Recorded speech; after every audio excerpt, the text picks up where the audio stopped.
पाणी टँकर घोटाळ्यावर प्राणांतिक उपोषण, आरटीआय कार्यकर्त्याची मागणी, दोषींवर कारवाई करा। शेवगाव पाथर्डी पाणी टँकर घोटाळ्याशी संबंधित अधिकाऱ्यांवर कारवाईची मागणी करत माहिती अधिकार कार्यकर्ते प्रवीण शंकर खोमणे यांनी आजपासून पाथर्डी तहसील कार्यालयासमोर प्राणांतिक उपोषण सुरू केलं आहे।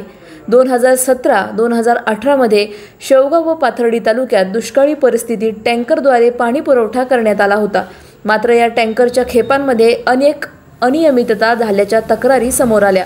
जिल्हाधिकारी कार्यालय, सीईओ, जिल्हा परिषद, विभागीय आयुक्त नाशिक आणि मुख्यमंत्री कार्यालय यांच्याकडे या संदर्भात तक्रारी दाखल झाल्या होत्या।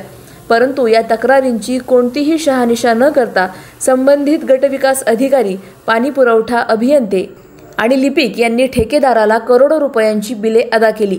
या प्रकरणी दोषी अधिकाऱ्यांवर कर्मचारी अधिनियमानुसार निलंबन व सेवेतून बडतर्फ करण्याची मागणी प्रवीण खोमणे यांनी केली आहे। त्यांच्या म्हणण्यानुसार हा कोट्यवधींचा पाणी टँकर घोटाळा असून प्रशासनाने या गंभीर प्रकरणाची गंभीर दखल घ्यावी।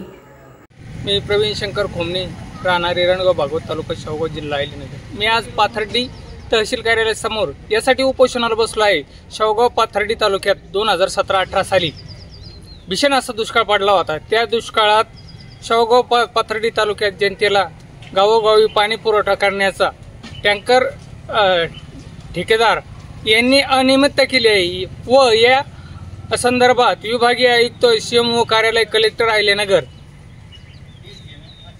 यांनी या संदर्भात चौकशीच्या आदेश देऊनही अधिकाऱ्यांनी याची साधी दखलही घेतली नाही।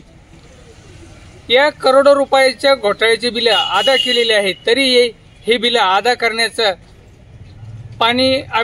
पाणी वापर अभियंता, उपअभियंता, गटविकास अधिकारी, लिपिक यांच्यावर शासन नियमानुसार कारवाई करण्यात यावी, यासाठी मी तहसील कार्यालय पाथर्डी येथे उपोषणाला बसलो आहे।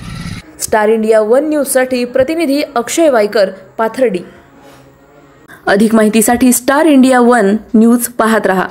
चॅनलला सबस्क्राइब करा आणि अशाच अपडेट्ससाठी बेल आयकॉन दाबा।